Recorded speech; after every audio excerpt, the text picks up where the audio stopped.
God. Pasado alas 8 kagabi, nagdulot ng takot ang pagsabog ng kanaon sa Negros Island.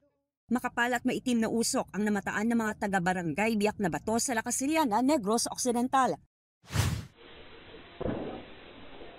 Ayon sa PHIVOX, moderately explosive eruption ang nangyari na tumagal ng 3 minuto. Umabot ng 2 kilometro ang taas ng plume o abo ng bulkan. Sa pagmamaktol ng bulkan, umulan ng abo, gaya sa barangay Mailong sa Bago City. Ayon kay Yus Cooper Lizel, tumigil ang ashfall pasado alas 9 ng gabi, pero amoy pa rin nila ang asupre.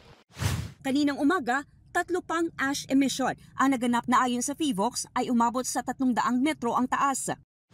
Kita sa drone video na isang residente sa Bago City kung paanong namuti dahil sa abo ang mga bahay, puno at halaman. Sa tala ng PHIVOX at Office of Civil Defense sa Negros Island Region, apektado ng ashfall ang nasa 15 barangay sa Negros Occidental. Nananatili sa Alert Level 2 ang bulkan. Pero kung mag-aalboroto pa rin ang bulkan, posibleng itaas ito sa Alert Level 3. Ang Civil Aviation Authority of the Philippines o CAAP, pinaiiwas ang mga aircraft sa paglipad malapit sa bulkan. Ang mga LGU, naghahanda kahit wala pang utos ng forced evacuation. Naganda ng DSWD-NIR na mahigit 70,000 family food packs para sa mga pamilyang maapektuhan.